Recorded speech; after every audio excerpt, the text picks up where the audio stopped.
this is the time to come to Wrigleyville. Cubs aren't playing. We have our run of the entire neighborhood. Place is ours. That's Scott Lucas from Local H right next to me. We are at Cubby Bear tonight. This is Car Con Carne, presented by the Autobarn Mazda of Evanston, 1015 Chicago Avenue. This car we're in, it's really comfortable, isn't it? It's nice. It's nice. This isn't your car? It's from the Autobarn Mazda of Evanston. Oh. They're letting me use it. It's the Mazda CX-9. Wow. It's luxurious. That's nice of them. It's nice of them. Yeah. It's nice of them to let me rig up some microphones, eat food in the front seat. But this car is super comfortable. It's also super safe. So if you're looking for a family car, this would be a great option. You got to get a family, though. You got to get a family. Right. If you're looking to road trip, if you're looking to throw a guitar and an amplifier in a vehicle, if you're road tripping, this would be the one to use. Oh, yeah, look at the back row folds down. You got plenty of room for gear. Hey, look, there's a baby back there, so it's part of the There family. it is. Not mine. All right, are you ready to do this? I'm ready to do it. All right, so Cubby Bear, we're at Cubby Bear specifically because you're going to be here in 24 hours. That's right. Tomorrow night, it is Local H at Cubby Bear. AM Taxi also on the bill, and Releaser. Yes. Have you heard that AM Taxi album? I haven't heard it, but I'm pretty friendly with Adam. We're buddies. We've done some stuff together before, so give it a listen. It's really, I will. It's spectacular. Yeah. All right, so we got some food from Cubby Bear, which I want to start eating before it gets cold. All right.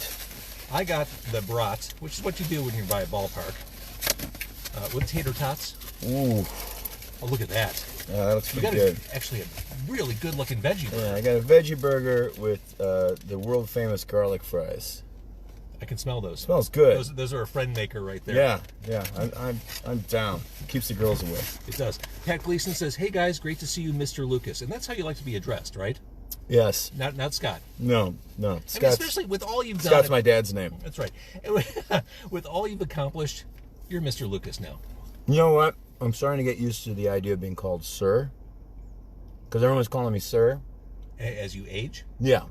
I don't like it, but I like it a little bit better than I don't hate it as much as I used to, you know? There's nothing I can do about it. Right, exactly. Where I'm at right now. Steve Boyd on the Facebook Live says, "Awesome, I've seen Local H so many times, always great. Keep it up, Scott." Thank you. And that actually leads to a question. You know, you're doing this show at Cubby Bear. You do a bunch of shows in Chicago every year. How do you go about picking a set list? Because, you know, a guy like Steve Boyd on the Facebook Live, he's seen you a bunch of times. You know he's going to keep coming to the shows. He probably doesn't want to see the same show every time. No, he and doesn't. you don't want to deliver the same show every time. It'd be boring for everybody. So, for instance, Cubby Bear tomorrow night, how do you approach a set list? You've got decades worth of albums to pull from. Well, I just came from practice where we were, you know, tackling that very dilemma. You know, sometimes there's a lot of songs that we haven't played in a while from records that have been sort of overlooked or neglected. So I can make the case that most of your catalog falls under that category. Maybe for neglected. Some of it for a good reason. So we're just pulling out songs that we haven't played in a long time, and we did that Pack Up the Cats tour last year. So, you know, we're well versed with that stuff. So it's time to pull out some other stuff from other records. So it's been fun, and we've got new songs. So we'll probably pull out some new songs tomorrow. That's another question. There was Innocence last year. Is there? There is more coming. Mm-hmm. I mean, you never really stop writing. Sometimes you don't write just to you just kind of want to charge your battery, and I kind of do that. I should probably just not stop writing, but I don't know. I'm lazy. So would you say you have an album's worth of songs? We started work on the album. We're doing it in chunks. So, it's as if we were making EPs. The only thing is we're not going to put out EPs. I don't really think that works. But what I want to do is I want to have different sessions at different studios with different people so that the whole record comes together like a salad, you know? So you've got maybe an acoustic session that's just for acoustic songs. Maybe we record a live show. We thought about recording tomorrow's show for that. We do a session at Andy Gerber's place, and that's what we just did, was a session of 4 songs at Andy Gerber's place. Andy Gerber, Million Yen. And for Million Yen, right. Talented and delightful. Right. We've done a lot of stuff with him. So we just went in there, and we had 4 songs that we wrote, and so we recorded them with him, and then we just get them out of the way, and then wipe the slate clean and work on the next thing of songs. So you can eat, by the way. I feel bad holding you hostage. I'm fine. Okay. So the video and song Innocence were last year. Love the video of Michael Shannon going down the rabbit hole of decadence. And I thought that video was the perfect marriage of Scott Lucas, musician, and Scott Lucas, person. You were so interested and so active in talking about film and cinema, and this was a very cinematic approach to a Local H song. And I thought, this is where Local H is going. That marriage of audio and visual. Yeah. I don't know. You know, that was... I had an idea for the video, and Felix, the director, had an idea for the video. And his idea for the video was very similar to mine. So we just let him run with it. I kind of like...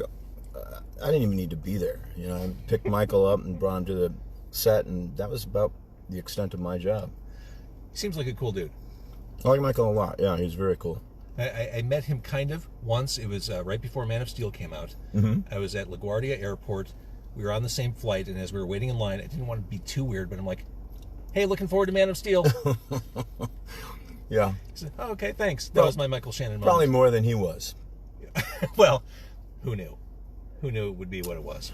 You're not a superhero movie fan, are No, you? I'm not. Not at all. Not even remotely. Are there any you can find? I mean, you can't have a flat-out bias against them all. I'm sure you can find some good in some of them. I think I can have a flat-out bias against them all. I think they're all pretty crappy. I like Guardians of the Galaxy. That was fun. I thought that Thor movie was really good. That Ragnarok one. Right. But the other two were horrible, you know? So, I mean, those aren't really good odds, you know? And I sat through that 3-hour Avengers movie, but I didn't know what was going on because I kept falling asleep during the other one. So, see, I have that problem with Star Wars movies. Yeah. I will tell you the best nap I ever took was during Rogue One, and I know that because I was wearing a Fitbit, and it said I got an hour's nap during that movie. See, I like Rogue One. I really do. I think it's terrific. Okay.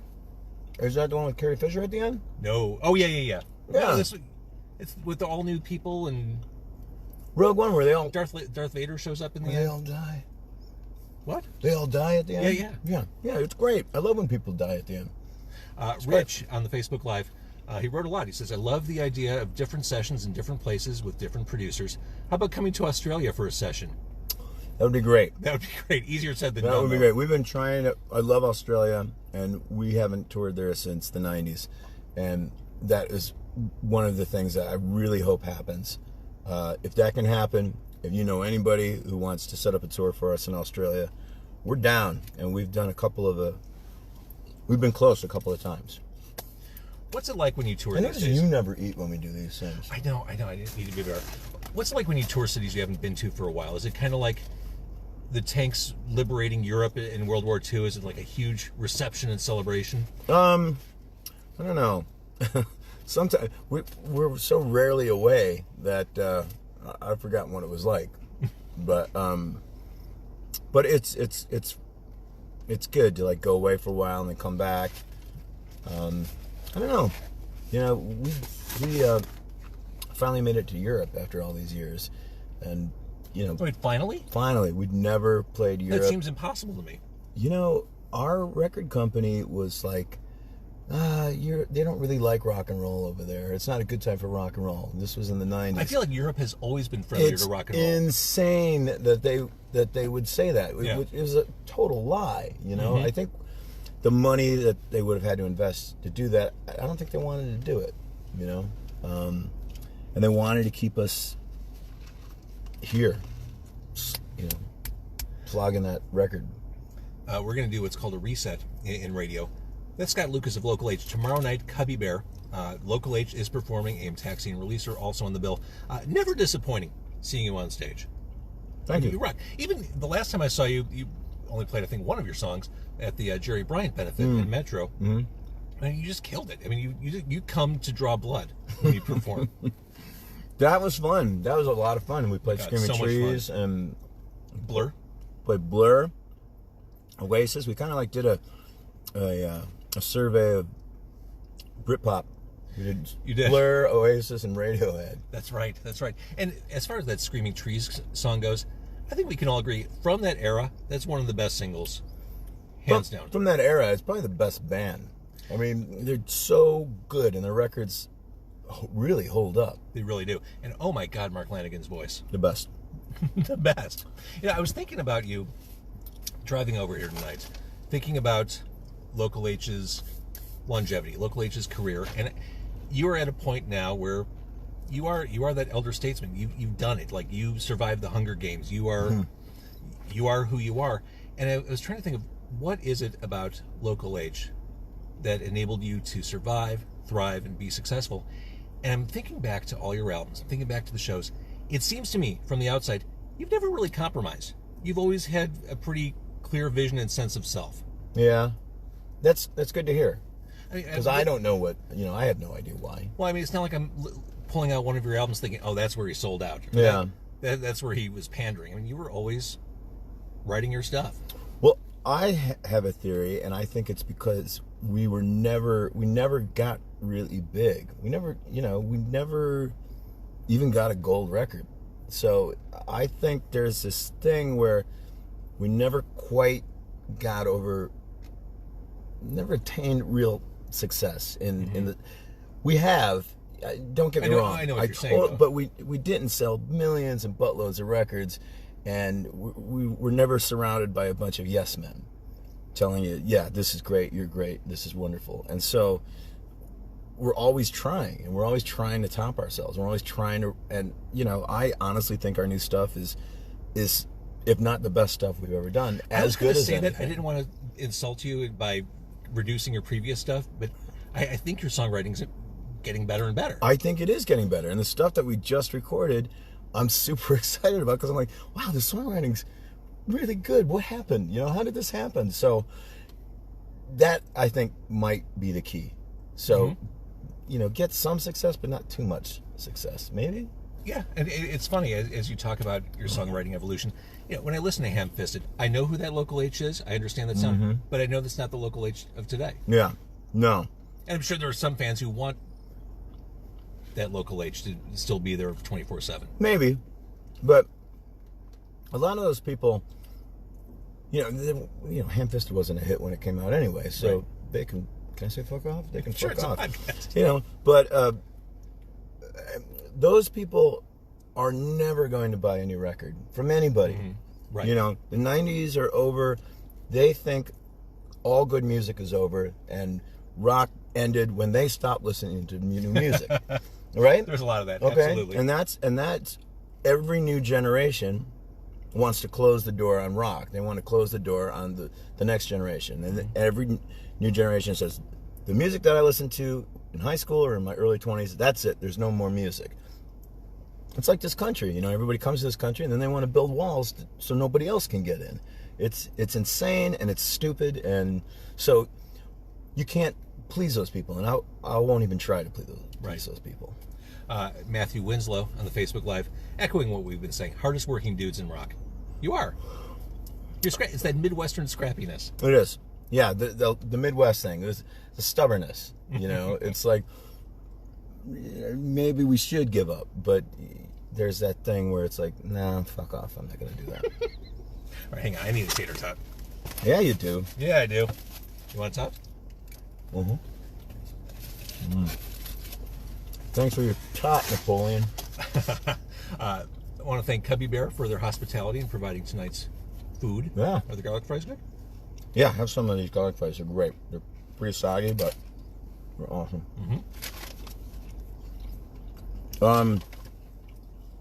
Last time I saw you at that Metro thing, I want to apologize. You were playing some music, and I went up to, he was DJing, so I went up to say hi. And my idea of saying hi was to play this joke where I come up and I was quoting Caddyshack. We're like, cut that off. I didn't realize cut that off. Okay. And I came up to you, and you're trying to pick out the next song, and I've DJed before, so when somebody comes up, that's my first time DJing. Okay, all right. So you were really on the spot. Wait, you DJ all the time? Not the same. Oh, in public? Yeah, where you're kind of making stuff up as you go, and okay.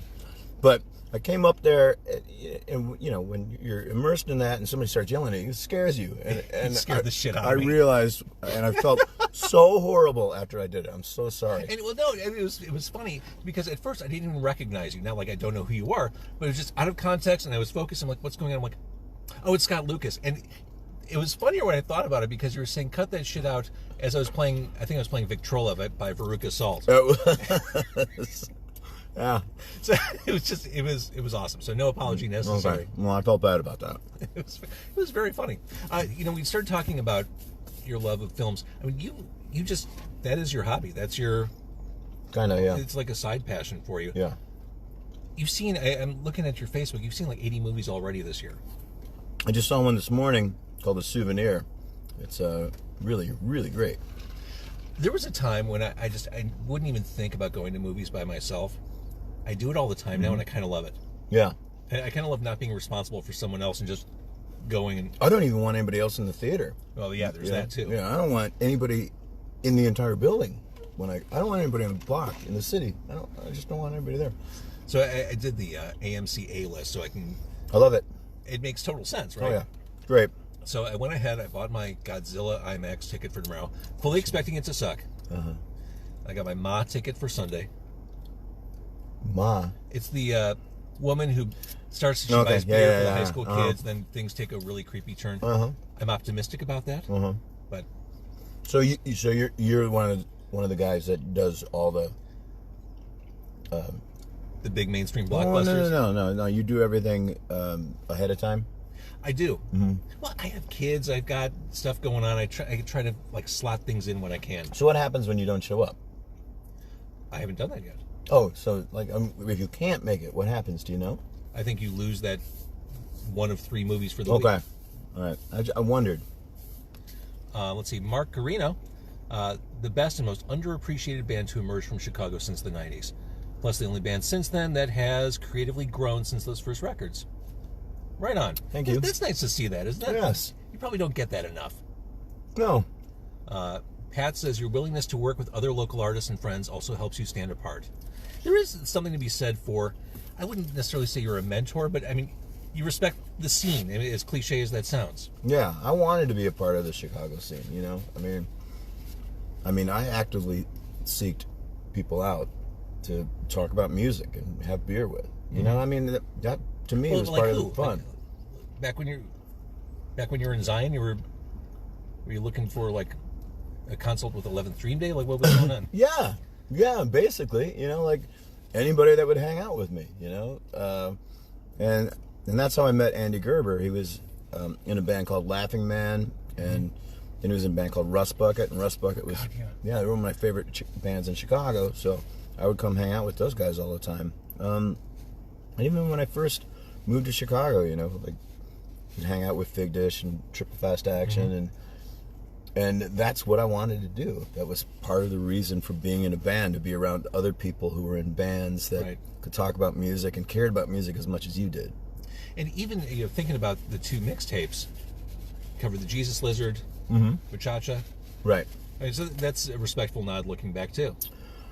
Yeah, Muchacha was great, and I mean, you want to talk about underappreciated for sure.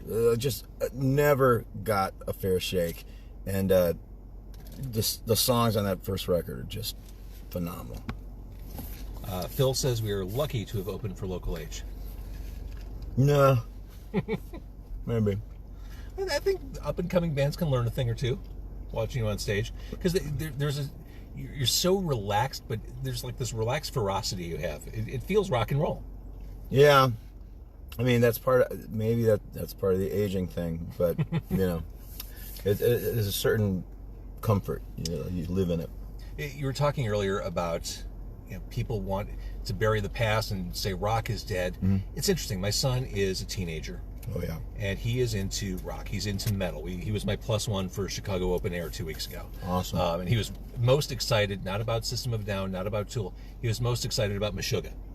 To give you perspective of where his listening is. He said, I think this is one of the reasons I'm his +1. At his school, all the kids he knows are listening to hip hop and country. Yeah. Which is so different from my experience, and I'm assuming your experience in high school. So I think it's careless and stupid to say rock is dead, but it is in an interesting spot now. It's not in that pole position that it was with youth. Now I'm sounding like an old man. Yeah. No, I mean, hip hop is... But, I mean, even when I was in high school, hip hop was huge, you know, and Run DMC, and for sure, NWA. It was crazy, you know. So there was, but it was almost like hand in hand with like punk rock. For sure. You know, punk rock is still punk rock, and now hip hop is all consuming. You know, that's interesting. Lindsay Marie, who used to do middays at the Loop, or hey. Loop, says Stud City. She's talking about you. Right there. Talking about you. Speaking of the Loop, she just got engaged, right? Yeah, absolutely. Congratulations. I've only said it online, so I'm going to say it right here. Congratulations, Lindsay. Yay. Love you. Speaking of the Loop, that Metallica mini tour. What was that? I haven't really talked to you since then. I mean, about that. Yeah. What was that like? It was crazy. I remember I was working on the Loop, and I'm the one who ran the call with Lars when he called to say we're proud to announce that Local H will be our opener. Yeah, that's right. I kind of got chills when he did it. I'm getting chills talking about it right now. That must have been just beyond thrilling. Well, we were setting up for sound check. We were somewhere on the East Coast. I can't exactly remember where, but we were listening to it on my phone, and it was. Oh my God. We were streaming from the Q11 app or something like that. Loop. Oh, Loop app. Oh, God. R.I.P. Sorry. It was the LUP. Yeah. Loop. So that was cool. I mean, we knew that they had told us already that we'd won, but hearing it was still kind of It was pretty badass seeing you on that stage at Soldier Field. Oh man, you know, Master of Puppets is such an important record to me. Like, I just wanted to stay out of their hair, and you know, I mean, we were the lowest people on the totem pole. Sure. And they're basically everywhere they go. They're employing cities. You know, it's crazy. It's like a little city, like backstage. Yeah. Oh, it's crazy. Yeah. So, I mean, it was just one of those things where we were just trying to hang on. You know, It's fun that you could be, you know, have a fanboy moment as an established artist. Oh yeah. No, I mean, sincerely, you know, that was a big deal, and getting to see those guys play every night was really cool too. So, I mean, I didn't take any of that for granted, and I never got comfortable, except maybe on the last two songs of the last day when we were playing in Chicago. Finally, I got comfortable. Yeah, that makes sense. Now I'm having fun, and it's over. You know. Exactly. We were talking before we were recording about streaming. PJ Souls is MIA. At least on Google Play Music. I'm assuming it's on MIA on all platforms. It is. I just got a mastered version of it that I can upload. Awesome. I have to take it somewhere and get it. The problem is I have to get it authored, so I have to re-author the mastering of it. So, you know, because of like crossfades and stuff, so I have to redo all that stuff. As soon as I do that, I can upload it, because that's my favorite record of ours. People need to have Everyone Alive on their playlist. People need to have California songs. Yeah, it's I'm sorry about that. It will be remedied. Well, that's good. All right, I want to eat a little more. And, I should mention Kirkland Carne is presented by the Audubon Mazda of Evanston. Teresa says yes. I'm assuming that's about the PJ Souls. Okay. Coming to streaming. As we kind of wind down, and again, you're here at Cubby Bear tomorrow night performing. AM Taxi Releaser also on the bill. I want to mention the opening bands. I want to just throw out a bunch of Local H songs. Just get your first impressions. Get you riffing on not necessarily all the hits, but just some songs that I like and people like. Okay. See what you think. Go. Let's start with Blue Line. Blue Line. Kind of There's your Chicago-ness again. Yep. Kind of I was kind of trying to write a, like, what's the Pretender song? The doom doom doom doom doom. Mystery Achievement? Mystery Achievement. I was trying to do a Mystery Achievement there. So if you listen to it through that lens, you'll be like, oh yeah, it's totally Mystery Achievement. So yeah. Another February. Another February is, I don't know, maybe the best song on that record. That was sort of, it's sort of like a cross between Hands on the Bible and Fritz's Corner. That was kind of the idea. And then there was sort of the Iron Maiden, Hallowed Be Thy Name, that don't Yes.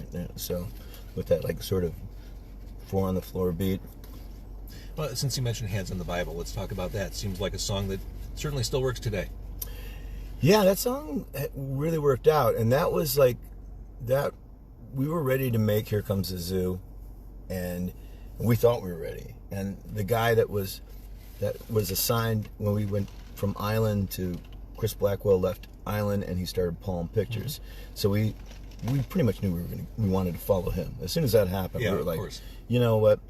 We went to Island. We said, here's a record. This is what we're going to do. If you don't want it, let us go. We don't know any of you anyway. And they're like, oh, yeah. Go away. You know. That's the music business, right here there. I had this big head. I was like, oh yeah. And they're like, yeah, fine. and I'm kind of like, oh, all right, cool. I will go. And so we which was kind of part of our plan. It was like a Brer Rabbit type of plan. So it was like our Briar Patch was Palm Pictures. So here we were, and we had a new A&R guy, and it was Michael Lago who signed Metallica. Mm-hmm. And so he's listening to everything, and we wrote more and more songs. We had like 26 songs. Like, we're ready. He goes, nah, you're not ready. And I was pissed off, and I was like, fuck you, and blah, blah, blah. And so I hung up the phone, and I went to go see Almost Famous. Mm-hmm. And Almost Famous calmed me down. And it just made me go, all right, you've got the best, you've got the job that you've always wanted. Calm down. You know, it's not the end of the world. So went to the practice space, and I said, all right, they want another song, we're going to write the weirdest fucking song we can think of. And it was Hands on the Bible. And I thought we'd give them that song. They'd be like, you're out of your fucking mind. And that was it. That was the one. They go, okay, now you're ready to make a record. So. Interesting. And the first single was Half-Life, right? Mm-hmm. And Hands on the Bible just became what it became. Yeah, Hands on the Bible never... I think the idea was that would be the second single, and that just never happened because, you know, something happened with that label, and then we're like, let us out of here. And you know, they're like, okay, you know, it's like, who do you think you are? How many records do you think you sell? Yeah, go ahead. You don't want to be here. We don't want you here. Let's stay on that album for one more second. Fifth Avenue Crazy. Yeah, I've always loved that song. Really? Oh yeah, with the backup vocals and Shannon from Sullen. Yeah. Love the back and forth there. Yeah. You seem hesitant about. You know, when there's something that record, you know, that was after the Island thing happened, and you know, it had been 4 years since Pack Up the Cats, and Pack Up the Cats didn't do what everyone thought it was going to do, and so I was kind of like, you know, I didn't have my bearings about me, you know, and Limp Bizkit was all over the place. Yeah. And Shorts Rock was happening. Shorts Rock. And it was like, I didn't know what to do next. So part of me wonders if I had been a little bit more, maybe that riff is a little too, I don't know, you know, rocky. You know, I don't know. I love that song. I mean, she sounds great on it, and I like the lyrics of it, and it's, you know, it's about midlife crisis, so it kind of should sound like that. But the idea of that record was we're going to have we wanted to make it like a hip-hop record, so every song had a guest, and so we gave everybody different names, and so she was the guest on that song. So that makes perfect sense. Yeah. All right, let's see, we mentioned Ham-Fisted, Mayonnaise and Malaise. That was the first song I ever heard. First time I ever heard us on the radio. Yeah, it was that makes sense. Malaise, yeah. How do you feel hearing it now? It's a lot of, the vocals are really high. They're very, very high. It's a lot of screaming, I guess. You know, we didn't really have a very good PA when we started, so I think my vocal style was born out of necessity to be heard. You know, we'd have a microphone and be plugged into an amp, and so in order for it to be heard, I'd have to sort of scream above the band, and so that's kind of how that started. So when you listen to Ham-Fisted, that's the product of a really shitty PA.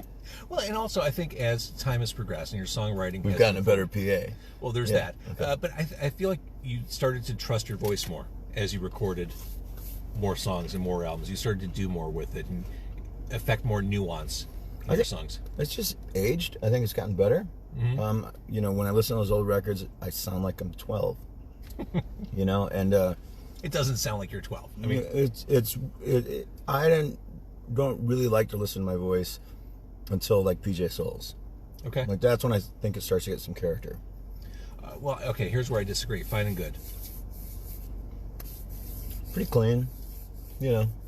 I mean, I love that song. I love that song. I thought that was going to be It really should have the been one. You know, a great single from that album. I really thought that was going to be maybe the third single, and it would blow up, and it would just be huge. And you know, I mean, I remember writing it over there off of Montrose when I lived with Gabe, and I had the acoustic guitar, and I'm writing it, you know, on sitting on my bed. I'm like, Gabe, come in here, listen to this. And I was like, oh, I did it, I popped it, you know. And here we are. Yeah, here we are. The Last Picture Show in Zion. I love the slow build on this one. Yeah, I like that too. It's a good album opener, and I got like this. I can't remember what the name of the pedal is, but you sound like Neil Young when you play it. So I wanted to like write this Neil Young, Rust Never Sleeps type of riff. And you know, somebody, like, the movie theater in Zion was my high school job. I worked at a movie theater. Got it. And I got to, you know, put the films together and run the projector and do all this stuff. It was great. So this is answering one of the questions about where did this love of film come from. You've always had it. Yeah. I mean, this place is my childhood movie theater where I'd walk a mile and go see a movie. I didn't care what was playing. I'd see it, and sometimes I'd see it twice. Yeah. Just sit through the thing and watch it again. So when that got knocked down, it sort of, this idea that, you know, you're a small town without the movie theater. What is it? You know, what is it anymore? Like, for me, it's like, what's the point? It was like the last thing that made it feel like home to me. And then when that went away, I mean, it still has Fritz's Corner, and I think I got sold. But it still has Pizza House. I mean, I like that place, but that was like such a huge part of my childhood, and it affected me. Michelle again. That was just, you know, a reference to Paul McCartney and Guns N' Roses, and you know, there's a little Jet reference in there if you listen to it in the bridge. I love that you just go all in with your love and classic rock references, the Toys in the Attic stuff. I mean, I love that. And okay, going down a little tangent here, your covers are always awesome. Thanks. I love 2112, which is a ballsy thing to take on. It was. and balls really come into trying to sing that high. It does not. You don't need them. All right, let's talk about another cover, Toxic. Yeah. That made me realize that's a good song. Just period. It's a good song. It's a great song. It's a great song, and I feel like nobody, well, not nobody, it was a huge hit, but rock people don't get it. You know, they can't listen past the production. And my first favorite band, the band like when I was a kid that I grew up on, and I still love them with a passion, is ABBA. Interesting. And ABBA taught me just as much about songwriting as anybody, as the Beatles, as Led Zeppelin. They knew how to write a song like nobody's business, and nobody could really hear that because they can't get past the production and the singing. And what I wanted to do with Toxic was sort of show people that, like, hey, it's a really great song. It really is. Yeah. Well, speaking of ABBA, where do you stand on There's Something Going On by Frida? I love it. The drums. Yeah, it's great. The Phil Collins drums. Yeah. It's so great. Yeah, Phil Collins had to get his hands in everything, didn't he? At that period, he was everywhere. Everywhere. Well, going back to some of your bigger fan favorite songs, High Five and Motherfucker. I mean, we kind of understand the genesis. That's an enduring one. That, you know, as we're talking about set lists and constructing one, you almost can't avoid playing that at a local 8 show, right? Right. That's They'd run you out of town. Yes, we'd be in trouble. Like we stopped playing Bound for a while. We did a couple of tours when Brian was in the band, and we just stopped just to see what happened. And it was fine. You know, there were a few people that were kind of mad, but most people were okay with it. See, I don't think that's tricky, because you've got to assume that at every show there's someone seeing you for the first time. Uh-huh. And maybe Bound for the Floor is what brought them in. Right. So I think that was kind of a risky move. Yeah, I can see how it'd be a dick move. I mean, I remember seeing Sparkle Horse, and I wanted to hear that single. Someday I'll Treat You Good. Yeah, and they didn't play it. Love that song. And Wes and I were so mad, you know. Mark wants to know about the Lord cover. The Lord cover is sort of the same thing with the Toxic cover, you know. But with the Lord cover, everyone was talking about this person, and somebody told me they knew I liked pop, and like, you should check this out. So I listened to it, and I kind of went down a rabbit hole, you know, with her stuff on YouTube, and then what hit me about Team was the lyrics. Like, the lyrics really, they sounded like they could have been lyrics that I wrote for like one of the first couple records. And I got all this stuff about small town and underdogs, and I totally related to it, you know. So am I freezing you out, by the way? I've got the AC cranked. No, I just got back from vacation. I got a crazy burn scuba so it's snorkeling. kind of like an aloe breeze. Yes, it's very soothing in here. That's what a Mazda CX-9 is all about, from the Autobahn Mazda of Evanston. What would you have me do? Whatever you want. That's a great slow burn song. I think it's one of the unheralded greats in the Local H catalog. That was another one of the songs that probably wouldn't have happened without Michael Alago pushing us to write more songs. And the thing with that is, I thought it was okay. You know, I didn't think too much of it. It was sort of like a rewrite using the same chords as Fine and Good, you know. Maybe that's why I like both those. Maybe. But, you know, I liked it, and then I didn't have the ending. Like, the original demo just faded out, like on a guitar solo. And then I was walking to the practice space, and we were playing New Year's, I think at Double Door or something. And the Hold Tight, it's New Year's Eve, it will be cold tonight, kill the heat, you know, about this mass suicide on New Year's Eve. That started to get in my head.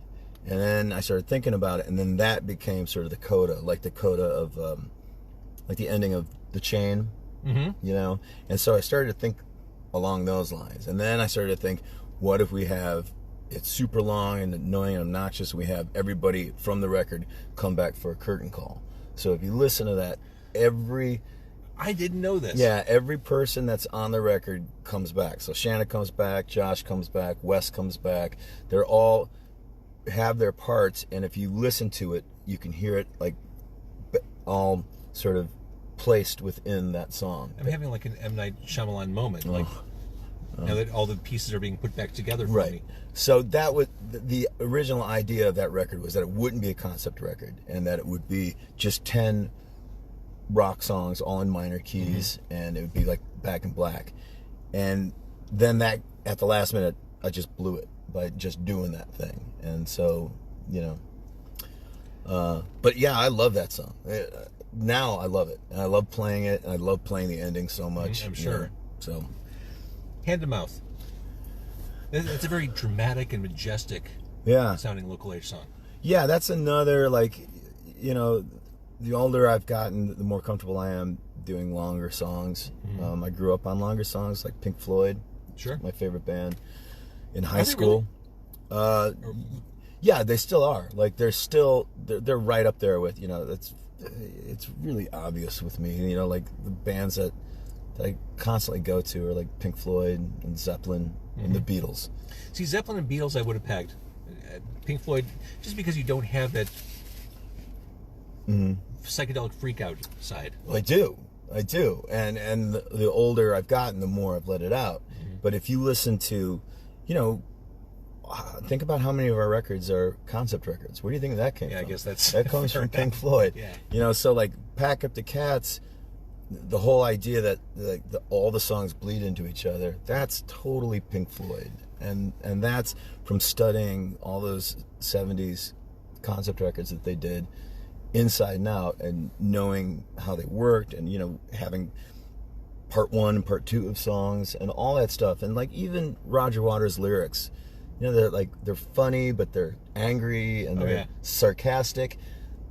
I stole just about everything I know from that guy. Did you see the Waters shows at United Center? Yeah. It was great. I couldn't believe how much I enjoyed those shows, because in my head, I feel like I don't need to hear a Pink Floyd song ever again. I feel like I'm so tired of all those songs, and just watching them come alive on that stage. And I've got to say, Waters is the first person I've ever seen who I think truly figured out how to maximize an arena. Like just with the stage setup and the animal stuff kind of bisecting the United Center. Like he really figured out how to put on an arena show. Yeah, I'm starting to see more of that. And have you noticed? Have you seen it?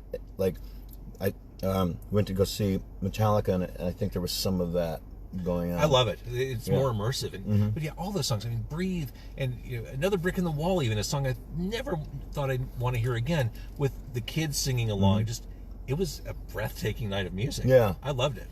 Yeah, like when they played Dogs. Yeah. They played Pigs, 3 different ones. I mean, I got the chills when he started putting Trump's picture up there. And it was just, oh man, like it's not exactly prescient, but it's just so of the moment, and he knows it. It's crazy. All right, a couple more songs. Let's talk about Manifest Destiny 1 and 2. Density, of course. 1 and 2. See, that's the Pink Floyd thing right there. Yes. Okay, let's do one more. How about Hit the Skids? The one thing I will say about Manifest Density Part 2, is it our only instrumental? Well, it's not really an instrumental, but the idea was to mix The Cure with Caius, and that was the idea. What was the next song then? Hit the Skids. Hit the Skids is, I mean, if there's one lyric that I want to be remembered for, it's probably on Hit the Skids. And that is? I'm in love with rock and roll, but that'll change eventually. I think that kind of sums up a lot of people's relationship to music. Like whether you're in a band or whether you love bands, there's that I love rock and roll type of thing, but then it's like, you're not gonna. I mean, Joan Jett loves rock and roll forever, but I think most people fall out of love with rock and roll, and I don't know if I have. I don't know if you have. No, but I don't know. The ambivalence, I think, is what I like about that line. I love it. All right, so tomorrow night, if you're watching on the Facebook Live, Local H at Cubby Bear. Ozzy, what's this? Ozzy or Dio Sabbath? Well, that's a tough one to answer. Well, the thing is Ozzy's the obvious answer, right? Yes, but Dio. See, like if you want to go outside the box and if you want to start some fights, you go with Dio. Well, those first 2 albums Dio did in the 70s, Mob Rules and Heaven and Hell. They're amazing. They're amazing. Dio was great. Dio was great. Now, like Ozzy, his records are amazing, but half of them are not so amazing. The first 2 records were amazing. Or, as far as Sabbath goes. Sabbath. Yeah. Oh, his first 2 solo records, Ozzy's first 2 solo records were great. Right. They're great. And then it was so good. But yeah, no, as far as Sabbath goes, I mean, the self-titled one, Paranoid, really Volume 4. Masters of Reality. Yeah. Sabbath, Bloody Sabbath. It's pretty great. Really everything except for Never Say Die. Yeah, I even like Never Say Die. Well, I just say, like, it's just an obvious answer. Who needs an obvious answer? It's... Come on. Who is that? Justine Bridget. She's got a problem. I'm going with the Ian Gillan Sabbath. Oh, yeah. Trashed and Zero the Hero? Yes. So good. I used to love Trash. Trash is great. Uh-huh. And that was like a real-life rock and roll story that I swear to God happened over and over back then. Getting fucked up, going for a ride, destroying the car. Oh, yeah, the Detroit Rock City thing, yeah. Exactly right. All right, so what I was saying, Local H, you, Scott Lucas, on stage at Cubby Bear. I'm sorry. Not a sorry thing. I'm happy to talk about Ozzy and Dio anytime. Right. I was listening to the first Rainbow album just yesterday, speaking of Well Dio. done. Love the Dio Rainbow stuff. Yeah. It's awesome. It's pretty good. Okay, so Local H tomorrow night, along with AM Taxi and Releaser. We didn't really get to eat at all. And that is a problem with this food podcast because we're talking. It's hard to eat. Yeah, well, I say we turn the thing off and eat. Yeah, that's exactly what we're going to do. And I realize my phone is still cycling through a playlist on random. We got The Fall to listen to. I know. Oh, the movie that... this is The Fall. Marky Smith? Mm-hmm. The movie that I saw today had a Fall song in it. It had Totally Wired. I love Totally Deadbeat Wired is Descendant great. has one of my favorite guitar riffs Yeah. in music history. Wait, one more question. This is a good one. Crowdfunding. Would you do it again? I heard some bad, shady shit going on with that. We used Pledge Music last time. That self-destructed. Yeah, and we had a really good experience with it. But we did this thing where we would go to people's house with the record, a pizza, and a case of beer, and we'd play the record for you at your house, which at first was fun and it was cool, but by the end of the month of doing it, we were so bloated and our livers were hurting, and we were just like, because we'll drink like a fish when we're on tour, but we're sweating it out every night. And there was none of that, and we were dying. So we'll take a break on. You can offer other rewards. You don't have to drink beer. I just thought of that. Yeah. I just thought of that. You can enjoy a Sprite or Fresca, the grapefruit soda. Yeah. Oh, Delicious. Fresca's the best. Fresca is the best. Want a Fresca, Danny? Always comes back to the movies. Mm-hmm. You're awesome. Thank you, Scott Lucas. Thank you for watching you. Facebook Live. Thank you for listening on Carquin Carney. See you tomorrow. And yeah, Cubby Bear, and of course, we'll certainly see you again after that. And I want to say I'm doing that thing at Metro next Friday, the Hot Stove Cool Music thing, with a bunch of awesome people, and it's for charity, and it's a Cubs thing, and yeah, that kind of thing. Well done. All right. And Steve, I work with Steve. He's a delight, a wonderful guy, a musician himself. Thank you, Scott Lucas. Just a blanket thank you for everything. Thank you, Steve. All right. Thank you for watching Carquin Carne, Local H, Cubby Bear.